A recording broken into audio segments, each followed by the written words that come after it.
Okay, so here we are on the Photography Brothers podcast, and we have a very special guest today who will reveal in a moment here. But before we get to waved. any Sorry. of that, oh, what's up?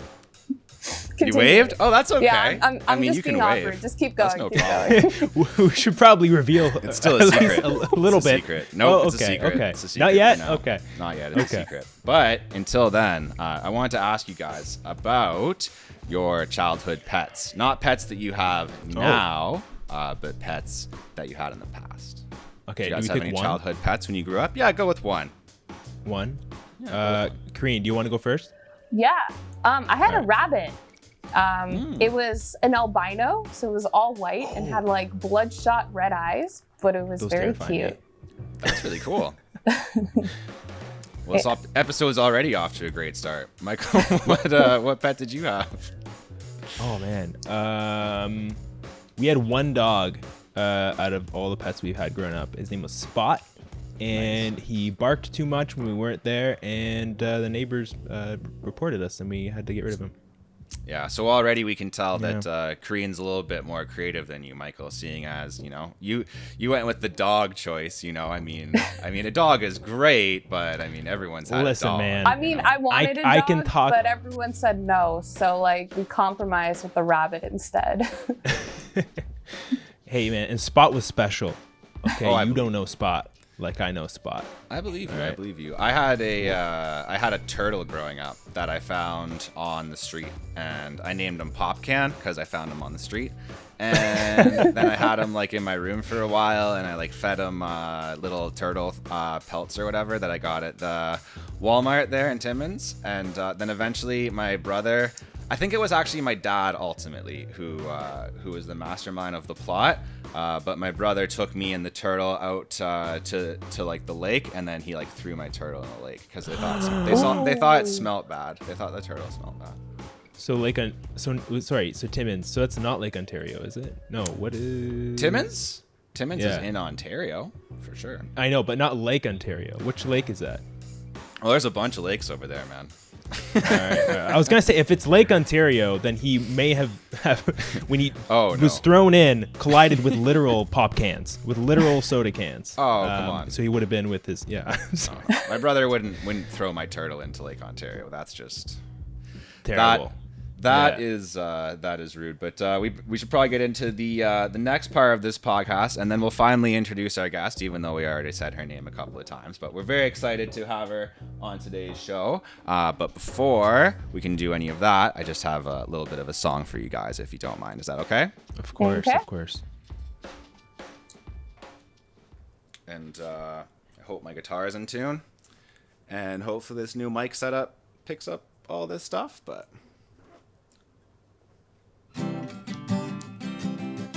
well, the photos were nice, the lighting was perfect. Ippee-I-O, and all of the models were having a ball. Ippee-I-O, and then Michael found a great guest for the podcast. Ippee-I-O, she logged into Zoom and she hopped on the call. And the brothers shouted, "Who's on the podcast?" Ippee-I-O, who's on the podcast? Ippee-I-O, who's on the podcast? Ippee-I-O, who's on the podcast? Ladies and gentlemen, I am your photographer, Jared Poirier, hitting my guitar on my desk. We've got another great photographer over there, wherever he is, Michael Costa, and then still another great photographer, Karine. I don't know your last name, Karine. I'm sorry. But Karine, welcome to the Thank podcast. you. I kept awkwardly waving still, so there's just going to be a lot of... It's all good. We can edit around that. Okay.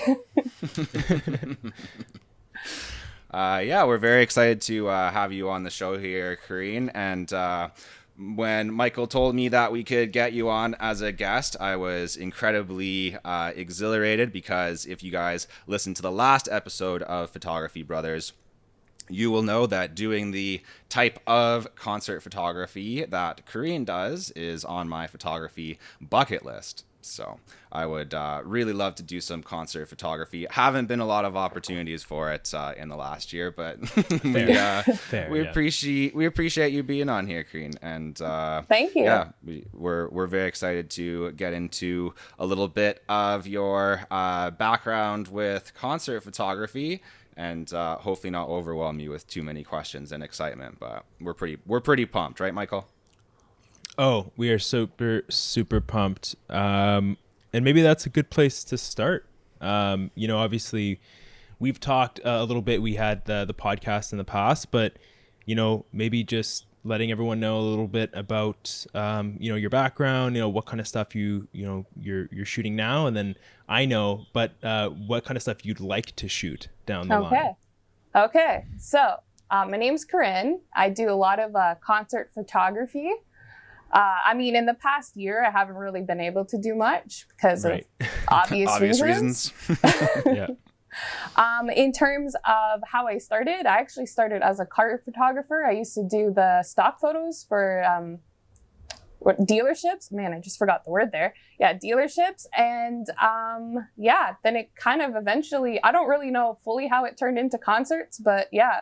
Went into concerts, and in terms of what I want to do in the future, I really want to get into forensic photography. So that's like crime scenes and stuff like that. Yeah, crazy. Could be a good awesome. Future topic for the podcast, maybe, Michael. Maybe. Yeah, I know. Maybe we should take some notes on that one, right? So that's awesome. One question, maybe I'll kick it off, and then Jared, you can hop in right after me here. Kick it off. So obviously, you just mentioned, there's not really many opportunities to go out and shoot concert. And of course, you have the objective of doing something a little bit different down the line, but it is still something you enjoy, something that you'll probably shoot even after the pandemic's over. What kinds of things have you done to try and keep sharp? Because I haven't shot concerts, but I've shot events, and there is something about like when you're in a rhythm and there's like that muscle memory and being like on just in that zone. And so whether it's like going back and re-editing photos or going out and shooting street, like what kinds of things are you trying to do or are thinking about doing? So my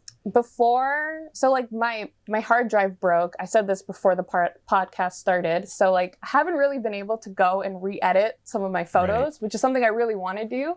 However, I found this like random file in my laptop that just has a bunch of random raw photos from like 3 years in total that I've never edited before. So I've been like working on those. Nice. Which is fantastic. So right now what I'm trying to do is I've been slowly re-editing all my photos in black and white because I know the last time that I was on this podcast, I was talking about how much I like black and white photography. So I figured, you know what? I'm going to be creative with these random edits that I found or like random photos I found. So I've been doing that a lot. In terms of like muscle memory, I've been trying to do a lot more like night sky. So like the moon and stuff when the sky is clear enough and there's not that much light pollution. I've been trying to do like a bit of that. Also, I've been like getting up really early lately, and I've been trying to like maybe do some more bird watching. So like that I'll probably take my camera, and birds are pretty hard targets. They move a lot. You're going to have to be spending some money on lenses, right? You're going to have to get some zoom lenses for that. Yeah. Yeah, so that's what I've been doing kind of to stay busy. And then I have been doing like a little bit of like other type of like production work, but even then it's not that much just because like it's so much harder to, find that kind of work. And even in terms of people on set, it's so limited now. So it's like, it's a lot harder. Yeah.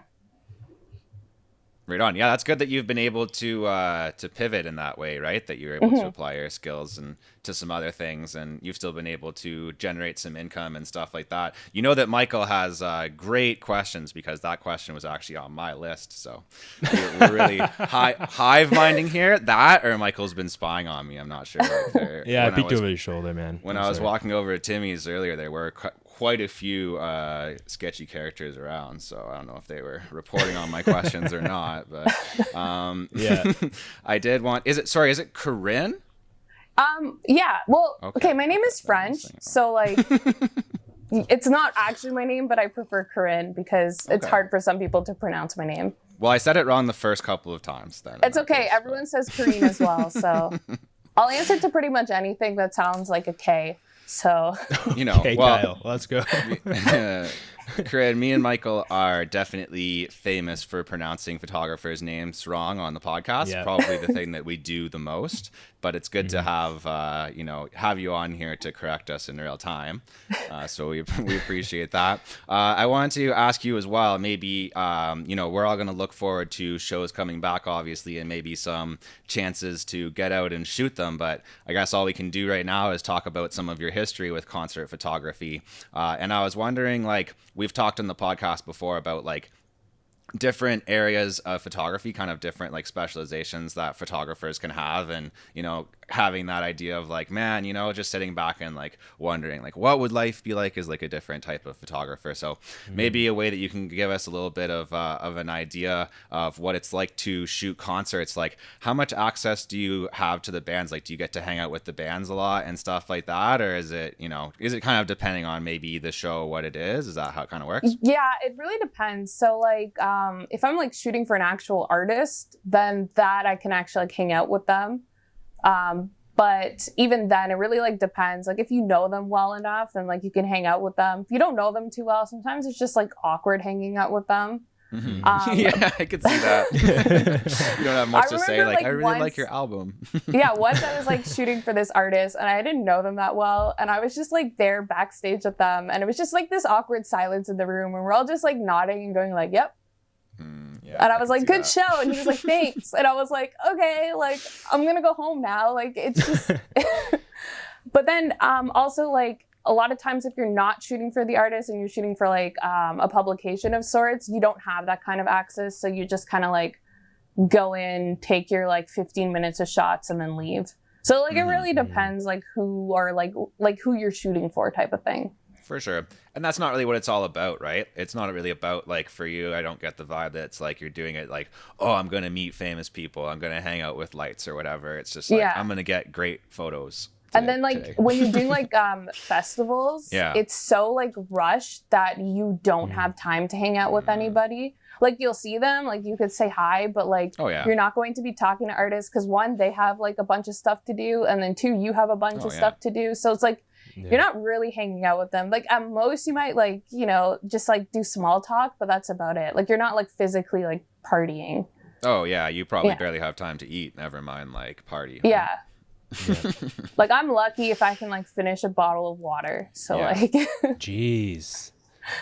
My goodness. Imagine like doing Burning Man and not being able to drink water. Well, that's why like for like at least the most recent festivals, I've kind of like dedicated like maybe half an hour like throughout the day that like I just sit down and like not do anything and like actually like take care of my own health so that I'm not like dying, but Yeah.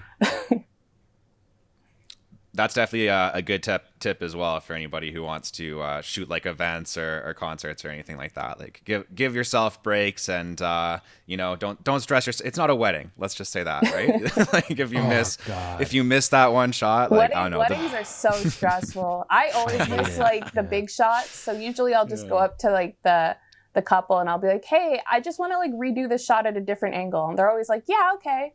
Even though like I totally missed the first shot and I just need to redo it. That's a good strategy. I shot a wedding. You remember Jess, right? Yes. Yeah. So she helped me out with a wedding maybe a few years back. And we both like, thankfully it was a friend of ours, but we missed the kiss, right? So, I always miss the kiss. Yeah. So how'd you guys both miss it? Dude, because there's a lot going on. You're trying to get like sometimes like the mother's reaction and like there's so much going on. And I find that I always waste all of my shots leading up to the kiss. That once it gets to the kiss, that's when my camera's loading, and I'm like, oh my god, like. So I just pretend like I got it. That's a good strategy though. That's another tip for you guys. Okay, you didn't miss the shot. You want a better angle. Okay. That is the best like advice that I could give to anybody. If you miss the shot, all you have to do is go up to the people and say, I want to get like a different angle just to like see which one is better. And then most of the time they're like, yes, 100%, because they're like, yeah, cool. Like we could get 2 shots in different angles. And then by that time that you give your edits, they don't even remember that you said that. So like you got your shot, it looks good. And then I feel like it's less stress too, because like they got to redo it. They're all happy. They're less stressful. So it kind of works both ways. Good tip if you do end up shooting weddings, which it doesn't seem like a lot of us are really excited about the idea. So you got another question, Michael? Yeah, I wanted to ask one, and there might be a couple obvious answers here, but I'd be curious to know from your perspective. Obviously, there are some situations where you're shooting just one-off bands, and then, like you had just mentioned, there are situations where you're shooting a festival where there are tons. And so I was curious to know, maybe someone's been, really looking into, work like yours and folks like that, and are thinking after this pandemic they want to start getting into that kind of stuff. What would you say is the biggest difference, or a few of the bigger differences between going and shooting one band versus just shooting a festival for a day? Well, I mean, I kind of like shooting more for like one artist or like one band, just because you can put more of your focus just on that. So then you can kind of get a whole idea of different kinds of perspectives. And I also find like you have more time to like actually focus on either getting like a couple creative shots plus like a couple shots that they want. So like I really like that. In terms of like festivals and stuff, it really depends on like who you're shooting for in the festival, because a lot of times too, like if you're actually shooting for the festival, they want to do like live uploading. So like if you are ever following a festival while it's happening, you'll see that like it'd be like 5 minutes after a set, you'll see already the photos being up, right? So when it's stuff like that, you're just there running, taking your shots, and then running back to edit, and then you're sending it off to be. So like that's a little bit more stressful. So you can't like fully like picture like, or you can't really like be a bit creative. But when you're doing for just one artist, you're definitely allowed to be a lot more creative with like how you're shooting your shots. That's wild. I had no idea it was that fast. That's crazy. That is crazy. So Karine, can I ask a selfish question? Is that okay? Okay. Because I definitely, as I said earlier, as I revealed earlier, I am a person who would love to get into doing some concert photography, particularly for like rock bands. But if you want to be even more particular, I would really love to shoot some metal shows. Not sure if you've done a lot of that type of work, but maybe just for concert photography in general. What are some tips for me and people like myself who who basically want to be in your shoes, right? You're shooting these cool concerts, you're going out and getting these great photos, being around all this cool art. So yeah, how did you if you could break it down, maybe what were some steps to get to where you are now? Just sheer luck, right? Yeah, well, I mean, you have to be really good at low light, because the lighting, you never know what's going to happen. So you really need to be good at low light. I would say invest in low light lenses. That will help you out a lot. Oh, wow. A lot of times it has to do with like networking and like who you know. So I would say if you really want to get into bands and you have like a friend that is in a band, you could always be like, hey, can I like shoot some of your local shows? So you can like kind of build up a portfolio of sorts. And then from there, depending like who you see or like who you meet, you could like, it's a lot of networking basically. I am in a band, so that'll probably help. Yeah, that helps a lot. Ask if you can shoot your own band. Just like, what, you're going to go on stage with a selfie stick? Like, what's the approach, man? Put the guitar down and then like run around and take photos. Yeah. I mean, it's a good start like that. And then once you start building like a little bit of a portfolio, it's a bit easier then. And then also I would say connect with like actual photographers like in the industry of sorts, just so like you could even like ask them tips. Sometimes they'll like be willing to give you tips of like, what lenses they like, whatever. And then you can kind of like work around it. But then also I would say you definitely need to have some kind of style that makes you stick out of like other people, because a lot of people want to do that because it's a really fun gig. Yeah, that's true. You have to come up with something that's going to make them pick you, right? So those are kind of like all the technical thing. Basically what you're saying is like get your skills up, right? Essentially like get really good at this type of photography. Maybe have you shot for free before as well? Oh yeah, I shoot for free a lot actually. I get paid, but then there's certain like shows or whatever that I just want to do for the sake of like I'm a huge fan and I just want to like shoot it. And those ones sometimes I'll just like shoot for free. But then there are a lot of like other ones that I'll pay or I'll make some kind of deal. Sometimes I just like to go for the fun of it, so like but I still do get paid. It's just sometimes I completely forget to ask for payment and I'll just be like, yeah, I'll do it for fun. It's one of those things. I enjoy it so much that like sometimes like I don't even think about the money until like way later when I'm like, wow, I should have like actually gotten paid for that. But I'm getting a lot better at asking for money, so it's good. Another good tip whenever you're working in the arts. In terms of like concerts and stuff, you're going to be shooting for free for a while. It's not something that like you can get paid right off the bat. Like I was shooting for free for like I think my first like 2 years while I was like slowly building up my gear and stuff. And then once I started getting like a better camera and better lenses, that's when like I was able to like actually start getting paid and like, you know, make money. Is it a comfort level thing too? Is it like, you know, I understand the gear, you know, plays a big part in obviously, you know, we talk about low light performance and stuff, but is it also, I mean, this is something we've sort of talked about in during different conversations here and there on the show, but you know, is it also just like, you know, through repetition, you know the kinds of shots that you got to get, you're confident in your ability to get, you know, some creative, you know, different looks. Is a lot of it just a comfort level thing when it's time to be like, hey, you know, I want to make that transition to more so asking, you know, to be paid for some of these gigs?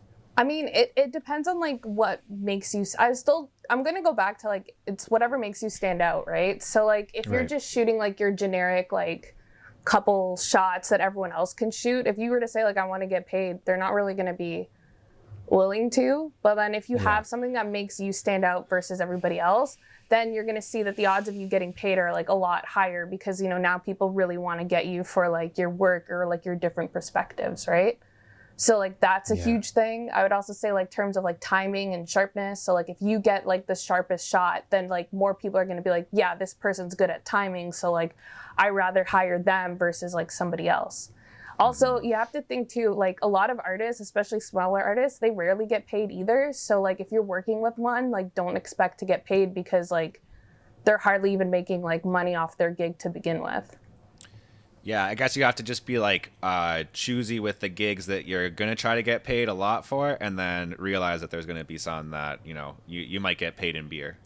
Yeah, along or the way, like right? I get paid in beer and I'm happy with it. I've been paid in beer many times. But like another thing too, you could look at like if you know like an artist and you know that they have potential to make it, you guys kind of like work together, right? So you guys both start from zero, and then as they're growing, you're getting money too, like within that, and then you guys can like build a whole, you know, production together type of thing. Yeah. It really depends, right? Yeah, and you're establishing that connection early, right? And then when they flourish, they remember you had a good interaction, you took good photos. So like you can't, why go to someone else? You can't just like email you two and be like, I want to shoot your concert. Like that's not going to happen, right? But like you could probably do like the opening band for the bar like right across the street from you two and like start from there and then like eventually build up to get like clients like you two. That's what they're called, right? It's you two. Yeah, okay. Yeah. Yeah. I was like saying it, but I'm like, am I saying this right? There's a lot of bands that are just like letter and number combinations, probably enough that you can just like throw out, right? B52s, it comes to mind as well, right? You can just throw some 41. See? M82, isn't there? M82? Oh, and if you go into the K-pop world, they're all just like numbers and letters, no? Yeah. Yeah, I don't know. I don't even BTS, know artists by like names half the times. Even sometimes I'll just like text my friend and I'm like, who is this? Because like I don't even know who this person is. I love that answer so much, though. It really isn't the answer that I was expecting, right? I wasn't expecting you to say, I was kind of expecting you to be like, oh, you know, make friends with such and such person and like bribe this guy at the door or whatever. No, not exactly. You know what I mean? Like more of a networking answer. And what you gave us was like more of a skills-based answer, right? And I loved that. It's like get really good at that particular type of photography to the point that you're like standing out from the competition, right? Yeah, so like I shoot a lot of black and white, and I feel like a lot of people are starting to like know me a bit more as shooting black and white. So like that kind of makes me stand out. I'll still shoot in color, and I still shoot in color and give prints in color, but like on my like social media, it just shows like I'm mainly black and white. So that kind of makes me stand out. And then Nice. I know it happened like twice. I got like gigs exclusively because of my black and white photography, because they were wow. yeah, because they were like, you know, we really like this vibe, and like the event that we're hosting kind of had this like black and white grungy vibe. So like, could you do it? So like, you know, so I have gotten a couple gigs. So like, it depends. You just have to like stand out. And you'll even see too, like other video editors and photographers, they all have like this unique look to theirs. So like when you see their photo on somebody else's profile, you'll know right away it's them that shot it. One question I had for you was, I mean, obviously we talk a little bit about how, you know, networking is important. And, you know, obviously gigs can come through that. But, you know, we just mentioned Instagram, and one question I had for you was, you know, whether it's a ratio or just, you know, top of head, you know, how many gigs do you know, at this point in your career, do you find you get through, you know, the networks, the networking and connections that you've established versus people finding you through Instagram and being like, I dig your stuff. Let's bring you in. I'm going to say that a good portion of my gigs are like through social media and through like knowing people through social media, because, you know, that's where you could see your work the best. I find it's for any kind of creative, I find like social media is probably the most important thing versus like any other kind of platform, just because you could get, you know, so many, especially like us that do more visual things, like people want to see that, right? So if you're able to show like, here is, you know, because like I have an online portfolio too, but I'm like, I rather use my Instagram, because then I could just be like, hey, follow me, and they could see everything, right? Instead of them clicking through a link, because you don't know sometimes if they're actually clicking through the link that you give them, right? Yeah. And when they follow you, you're staying top of mind because you're going to post tomorrow and you're going to pop up again. Yeah, exactly. Right? And that's why I try my best with my story to keep my story as active as possible when I'm not posting, just so that people know that I'm still alive and I'm still doing things, you know? Yeah, it's pretty crazy in my experience, like how much work you can actually get just through social media. Like I shot a gig literally yesterday that was just like someone that I met off of Instagram, right? And it's just because like I work in their target demographic of like real estate, and they were like, oh, okay, well then, you know, this is great. You like worked with other realtors and things like that. And it kind of blindsides me sometimes because I just like doing content, right? Like and maybe a similar thing, like you probably just like putting up stories and things like that. It just becomes like a fun thing to do, and then when you get work from it, you're like, oh yeah, that's right, this is a business tool. Yeah, I'm like that too. Like, you know, I like doing the concerts. It makes me happy. And then I realized like, oh shoot, I should probably like look at whatever. Like I didn't even have a business account on my Instagram till like not even a year ago. Because like I just did not think of it as using it as a business. Gotta get those analytics. Even now I don't even look at my analytics, and then I remember that I have analytics, and I'm like, I should probably keep up to date with this and like, you know, do this properly. But at the same time, I just have so much fun posting whatever I want to post that I completely forget about all that. And it's the same thing with this podcast. I mean, this is technically work right now, but it definitely doesn't feel like it for me. So. Yeah, I got another question for you, if that's cool. Hopefully we're not overwhelming you with questions. I don't know. We need to develop maybe a guest format where we don't just like fire questions at you. But I mean, it's fine. It's cool like this. This is cool too. It's very fun, very conversational here. So, yeah, I was wondering, like, what is the number one story? Like, if you had to just tell one story of a photo shoot, that just even one that was like good or bad, but just like the most memorable one, or maybe just like the best story of your past of shooting concert photography. Well, I have a lot of stories of things that happened that went wrong. We love those. I know the last time that I was like on one of your podcasts, I was like the week before that, I broke my camera. I got a sensor burn, which was very expensive to fix. And I had my camera for not even a year, and I couldn't believe it. And I remember because I used to work at a camera store, I used to always tell people to be careful of sensor burns. And then I burnt my camera, and I was like, really? Like, I'm telling people to be careful, and then that ended up happening. How did you do that? A laser went through my camera. Like, you know the lasers at like the shows that go like all crazy like that. Yeah. How do you deal with that?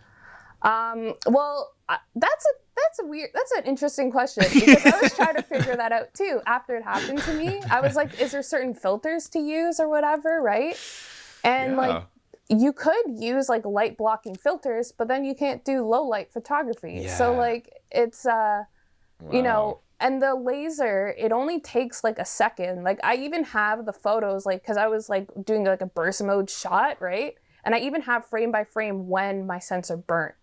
So like, it was like not even like a second that the laser passed through that burnt my sensor. Wow. Is it like a threshold? Like, is it, can it take it a few times and then after, maybe the, 10th or 11th time, if that happening over time, it happens? Or is it like, it just can't take a laser once? That's a good question. I've asked even a bunch of other like camera professionals, and no one really knows. All I could tell you is that that this issue is more common with people that shoot mirrorless. Oh, don't say that. Okay, so out of curiosity, what camera were you using when you experienced the camera burn? So I was using my mirrorless. I was using my Canon R when that happened. Fun thing is, usually I always bring a spare camera with me. But that particular time, I remember I was shooting a show and I decided to bring a film camera as well as my mirrorless and not bring my backup DSLR. And then after, I had to go to a second show that same night. So like, I didn't have time to switch around my cameras. So I was like, no worries, nothing bad's going to happen. And of course, something bad happened. So did you shoot the rest of the show and your next show with film? No, no. Okay. I'm not getting paid enough to shoot with film and develop all that. Fair.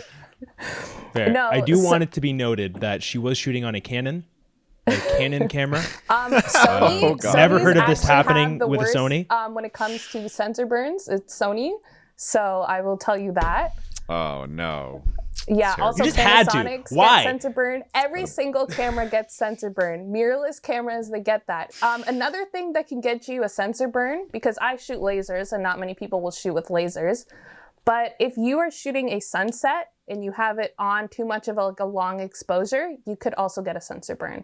So if you are shooting at the sun, that is another thing. So if you like sunsets and sunrises, or like high sun, if you shoot certain times directly at the sun or at a certain angle at the sun, you could get a sensor burn as well. So But please, if you have a be DSLR, careful. you're 100% safe though, just to be clear, You right? are safer. You could still get a sensor burn, but you're safer. It has to do with like the shutter. So like with the DSLR, you have the mirrors that is also protecting the shutter versus a mirrorless, you don't have your like mirrors, right? So you just have your shutter. So it's like less protection towards your sensor. That's basically what it is. Yeah. Maybe the for odds of concert you- photography, a DSLR is good, less likely to get it broken, Yeah, well, I mean, that's why I like my DSLR and like, for that. But I never thought I would get a sensor burn, at least not that early. Like, I had my camera for not even a year. Like, it was kind of tragic. Yeah, surprising.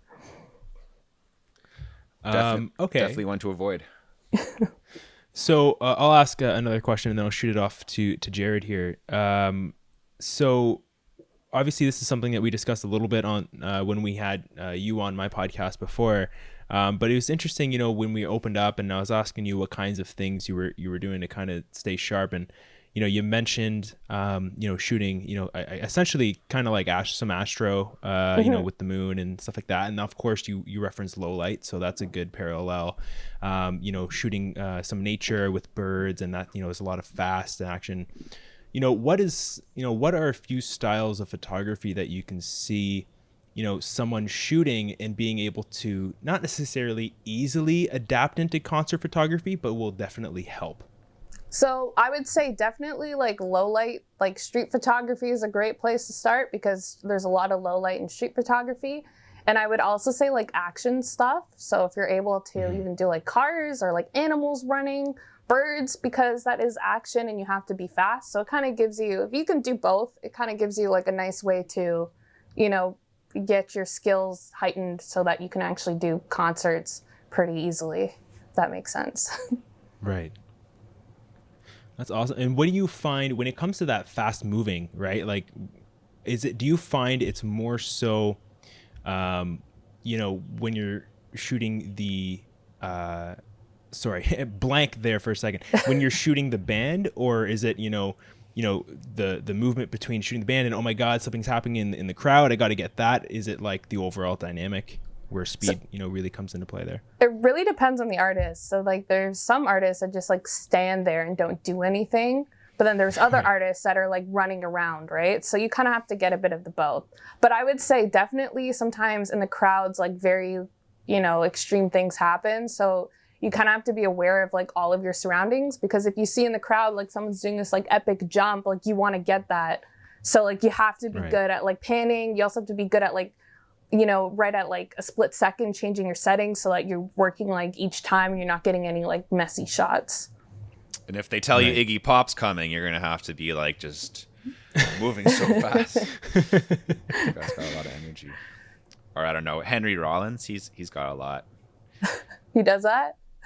Gigi Allen. There you go. That's a guy that would be hard to shoot. Do you know who Gigi Allen is? No, I do not. Look it up. Look it up later. He's gross. Okay. Yeah, I got another one here for you, if that's cool. Another question. Maybe let's get off of the topic of concert photography for a second, because you did mention something a little bit earlier on in kind of the first half of the episode, for your future ambitions, like other types of photography that you want to get into. And I think it's pretty interesting to talk about that. You said that you want to do like crime scene photography at some point, kind of an ambition of yours. Yeah, so I want to do forensic photography. I went to school for it, like forensics and criminology. I have done a placement at a morgue where I took photos of autopsies of dead people. So it's not like I haven't done it before. But yeah, that's something I really want to do. And because of this whole pandemic, I actually did go back to school to like continue on, get like more towards my degree, towards getting into like forensics, like working and getting certified to do the photography. Because forensics is a very, there's still like a lot going on in forensics in the field of digital forensics. So there's a lot of things that you could do with digital imaging that would help, like, you know, in terms of like, not just crime scenes, but in terms of like assault victims and like how to like get more evidence even on like a body when you're still alive versus like dead. And that would help like in terms of any kind of like criminal activity. So I really want to like help develop more into that kind of imaging in forensics. Wow, that's crazy. What got you interested in studying that in the first place? Just like reading like true crime books or something like that, or? Kind of. And then I really wanted to be a forensic anthropologist, which is like the studying of like human skeletons. And I started my degree in that. And then I found out I had to go to med school, and I'm not good enough to go to med school. So I was like, never mind that. So then I thought, you know what? Like, I still love photography. So I was like, why don't I like combine both of them? So then I started like getting more interested in forensic photography. And then I took a class on forensic photography and crime scene photography. And turns out that like forensic photography is very similar to like car photography in terms of like the stock images I used to take. So I was like, wow. Photography? Yeah, because like in terms of when you do stock images, you always have like a set of photos you have to take. So usually they'll say like, I know where I used to work, it was like you had 25 shots you have to take of these certain angles. Yeah. So like when you do like crime scenes, like you have like a pattern of shots you have to take every time. So you always have like this set of like shots. So like instead of a car, it's like a body, but like it's still kind of the same principle. It's a bit like the real estate photography work that I do. You know, you have like a set number of angles. So if I do need to shoot any corpses, I'm probably pretty much ready. You're good to go if you have to shoot a corpse. Just in case it comes up, right? Plus, one advantage to that over concert photography, even way less likely to get a laser into your camera and get that burn, right? And then there's even like some really cool techniques in like when I was like doing like my placement at the morgue that I didn't even know was a thing, and I still apply them now to like some of my other shots. Wow. Because like one of the biggest issues is like the tables, they're all like that stainless steel, so they have like really harsh light when you're shooting on it because you get like all those like hot spots. So there's even like methods to like reduce the hot spots, which I didn't know was a thing. And I actually use some of those methods for like my food photography, because when my food is like very like wet or like, you know, like juicy looking. Very reflective. You get a lot of those reflective. So like I use the method that they shoot dead bodies to get the food to look nice. Just don't tell the client that, though. I'll tell you what. Here's what we're going to do. Your pasta's ready. We're going to shoot it like a body. I'll be like, oh, no. Yeah, so I've been using that method, and like I think I said that once to a client, and they got kind of grossed out, and I'm like, I'm sorry. Don't do it. But if you look at it, a lot of photography like techniques can be applied in so many other fields of photography, which is great because, you know, if you learn something in food photography, then, you know, you could probably apply that same kind of concept to another type of photography, like even like birding. You know? Yeah, that's why it's not a good idea to turn down gigs, you know? Try stuff out. You're always going to learn, right? Yeah. Yeah, I think it's kind of like a running theme here, right? We've talked a little bit about, you know, early on some of the things, you know, that you're doing to try and stay, you know, stay sharp. You know, we just talked a little bit about some of the parallel styles, you know, that, you know, can contribute to being a good concert photographer. It really is that thing of like, you know, really paying attention to what makes a good image and what you're shooting. And then when you understand it well, you're understanding what, you know, like you said right there, you're talking about, you know, things that are really reflective and like having the techniques to compensate for that and understanding how that can translate to different things.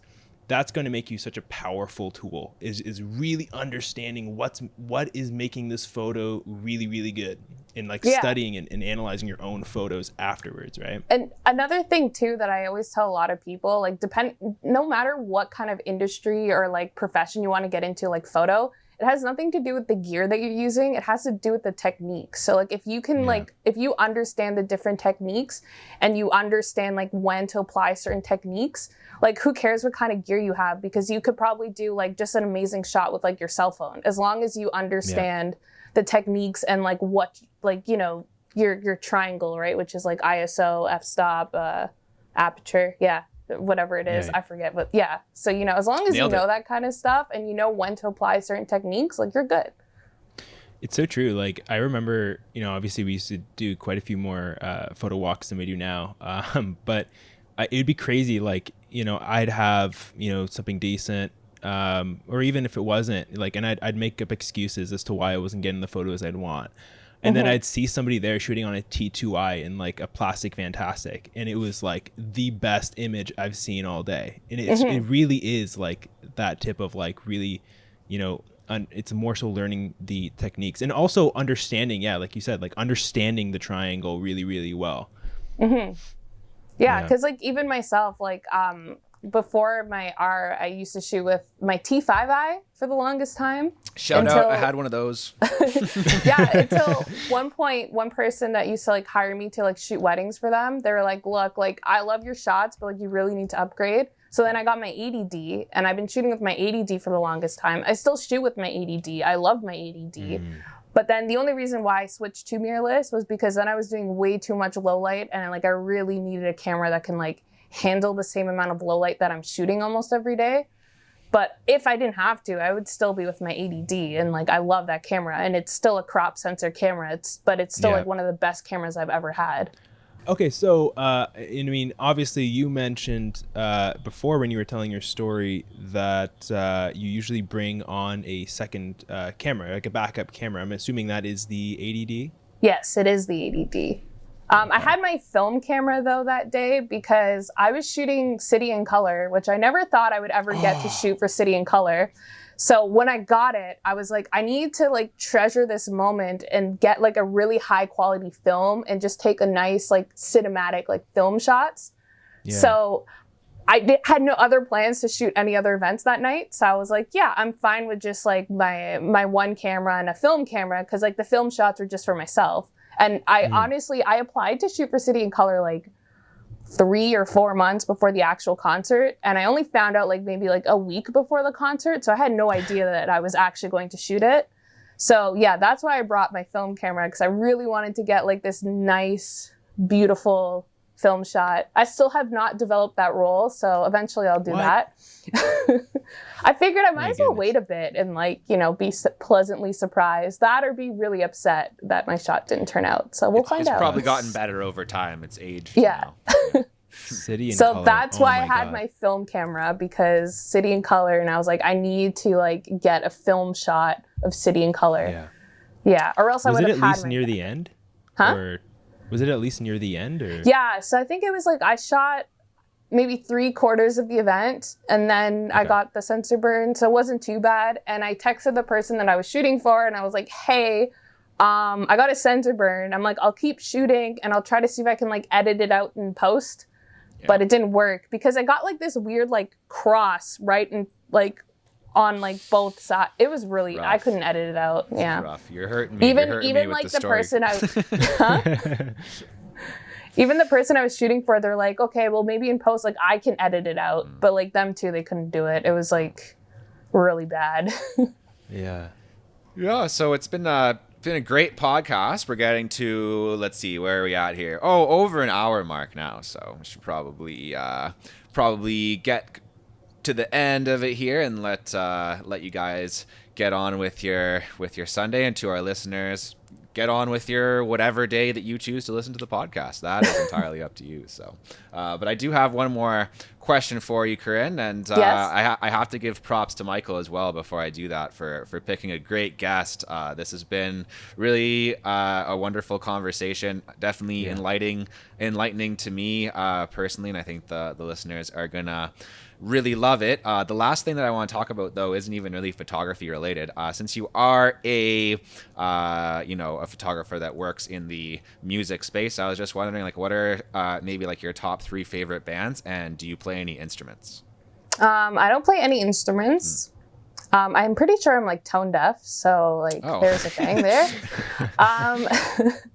In terms of like top 3 artists, I mean, I love City and Color, so that was like, I think probably one of like the best accomplishments right there. Can we trust your recommendations if you're tone deaf, though? That's I mean, I like music, I just can't play it. So like if you hand me a guitar, I'll have absolutely no idea what to do with it. We'll let you do the next song. We'll teach you, don't worry. So yeah, City and Color. In terms of like other bands, I don't really know. In terms of like actual like artists, though, I love Deadmau5, so that is another great one. I haven't gotten the chance to shoot that Deadmau5 yet, but it's okay. One day, maybe. Back when he was alive, Mouse, now you've lost your chance. That's a dumb joke. I'm sorry.